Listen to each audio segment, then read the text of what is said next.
ٹھیک ہے، کچھ ایسے میں سے ایک سوال ہے کہ اگر کوئی شخص اپنے گھر والوں کو یہ وصیت کرے کہ میری وفات کے بعد نماز جنازہ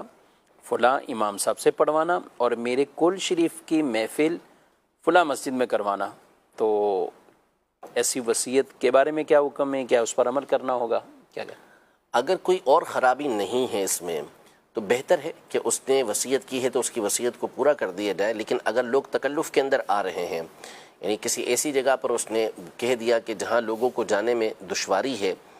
تو ظاہر ہے کہ اس کو پورا کرنا تو ویسے بھی لازم نہیں ہے۔ جہاں تک ممکن ہو میت کی جو وصیت ہے اسے پورا کرنا چاہیے، جبکہ کوئی شرعی خرابی اس کے اندر نہ ہو۔ تو اگر امام صاحب شرائط کے پورے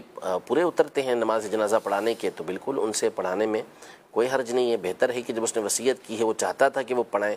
تو ان سے نماز جنازہ پڑھانی چاہیے۔ اچھا، وہ جن کے بارے میں وصیت کی وہ حضرت بھی تکلف میں نہ آ جائیں، یعنی کسی کے بارے میں اگر کر دیے، کوئی شخصیت ہے کسی، اب رشتہ داروں کا بھی یا گھر والوں کا بھی وہاں پہ پہنچنا یا ان سے وہ وقت لینا، اچھا اس میں ان کو بھی آگے اپنے معاملات ہیں، تو کافی آزمائش نہیں ہو سکتی؟ یعنی ایک بآسانی ہوتی ہے کہ جیسے کہ یہ فلاں مسجد کے امام صاحب، تو امام تو عموماً مسجد میں ہوتے ہیں، اگر مسجد کے امام صاحب تک ہے، لیکن کسی دینی شخصیت کے بارے میں وصیت کر دی تو گھر والوں کا بھی پہنچنا مشکل ہوگا وہاں پہ۔ ممکن ہے۔ اب دیکھیں، میں نے عرض کیا نا کہ جب کہ کسی کو کسی طرح کی دشواری نہ ہوتی ہو تو یہ بہتر ہوتا ہے کہ جو میت ہے اس کی وصیت کو پورا کیا جائے۔ یعنی ایک تو وصیتیں وہ ہوتی ہیں کہ جن کو پورا کرنا ضروری ہوتا ہے، اور بعض وصیتیں وہ ہوتی ہیں کہ جن کو پورا کرنا مستحب ہوتا ہے، اچھا ہوتا ہے۔ تو اب یہاں پر ظاہر ہے کہ یہ وہ وصیت ہے کہ جس کو پورا کرنا لازم نہیں ہے، واجب نہیں ہے، لیکن اس کی خواہش ہے، تو مشکل میں کوئی نہیں پڑتا، دشواری نہیں ہوتی، تو اس کی خواہش کو پورا کر دینا چاہیے۔ کراچی کے علاوہ کسی ایک اور علاقے میں ایسا تھا، تو اس نے بھی ایسی وصیت کی، تو اب گھر والے کہہ رہے ہیں کہ وہ حضرت آئیں، اور انہوں نے کہا کہ میرے اپنے معمولات ہیں اس نماز کے بعد، اور مسجد میں کچھ مصروفیت یا کچھ اور ایسے معاملات، تو پھر اہل محلہ چاہ رہا ہے کہ یہاں جنازہ ہو۔ بالآخر ہوا یہ کہ یہ پھر بس کروا کے وہاں لے گئے، یعنی جتنے لوگ اس میں تھے میت کو بھی ساتھ لے گئے اور ان کی مسجد میں لے گئے کہ وہ حضرت نماز پڑھائیں گے، تو انہوں نے نماز جنازہ تو پڑھا دی اپنی مسجد میں۔ تو مجھے جب پتہ چلا، میں نے کہا عام طور پہ دولہا تو جاتے ہیں، آپ لوگ میت کو ہی لے کے چلے گئے وہاں پہ۔ تو اب اس میں ان کا یہ ہوا کہ کئی اہل محلہ کی طرف سے، لوگوں کی طرف سے اعتراضات آئے کہ یار آپ لوگوں نے ہمیں جو ہے گویا کہ اصل میں دیکھیں، ایک تو یہ ایسا موقع ہوتا ہے کہ جو غم کا موقع ہوتا ہے، پریشانی کا موقع ہوتا ہے، ایسے موقع پر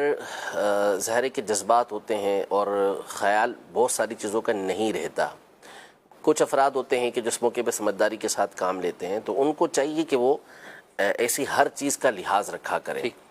اور اصولی طور پہ ہونا یہ چاہیے کہ میت تو چونکہ ہر گھر کے اندر ہونی ہی ہے، گھر سے رخصت تو ہر ایک نے ہی ہونا ہے، تو ایسی چیزوں کا دھیان یہ پہلے سے ہونا چاہیے کہ تبرکات مثال کے طور پہ قبر کے اندر رکھنے ہیں، اور یوں ہی جو ہے وہ کفن وغیرہ کے لیے بعض اوقات وصیتیں ہوتی ہیں، تو اس کا خیال ہونا چاہیے کہ چیزیں کہاں پر رکھی ہوئی ہیں۔ وہ بعض اوقات کفن وہ مکے مدینے سے گھما کے لے کر آتے ہیں، تو اب وہ کہا تو تھا لیکن پتہ ہی نہیں کہاں رکھا ہوا ہے، اب وہ پریشانی کے اندر آ گئے، اتنا محفوظ رکھا ہے کہ اس ٹائم مل بھی نہیں رہا۔ جی، ایسا ہوتا ہے۔ تو یہ ساری چیزیں ان کا پہلے سے بندوبست کرنا چاہیے۔ وصیتوں کے اندر یہ چیز لکھ دینا یہ بہت اچھا ہوتا ہے کہ پہلے سے ان چیزوں کی وصیت کر دی جائے۔ اب امیر علیہ سنت نے وصیت کی کہ اگر ممکن ہو تو کوئی سید زادے، ممکن ہو تو کوئی سید زادے نماز جنازہ پڑھائے۔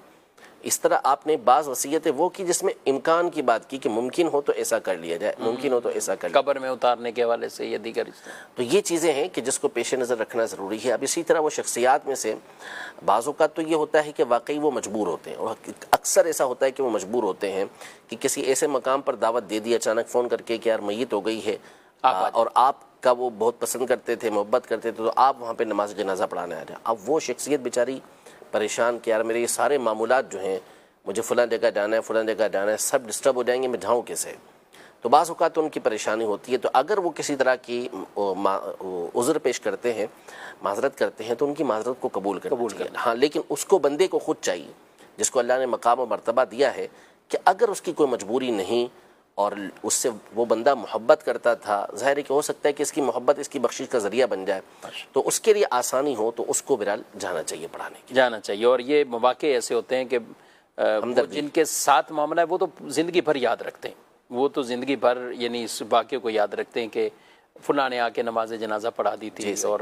عام طور پہ تو مساجد میں ہی ہوتے ہیں، لیکن اگر کسی کو دعوت دی جا رہی ہے تو ہیں ایسے منصب والے ہیں اور اللہ پاک نے آپ کو عزت دی ہوئی ہے، تو بہرحال جانا بھی چاہیے. اس میں مرحومین کے لواحقین اور جو لواحقین ہوتے ہیں اس مرحوم کے، ان کی دلجوئی بھی ہے، اور نیکی کی دعوت کے بھی مواقع بڑے آسان میسر آ جاتے ہیں. بعض اوقات وہ جس کو اسپیشل بلایا جاتا ہے تو ان کی وہ چند کلمات کی نصیحت کرنا وہ سب کے لیے بڑی ایک مؤثر ہوتی ہے. تو اس لیے یہ بھی ایک کام ہے، اللہ پاک جن سے لے. مزید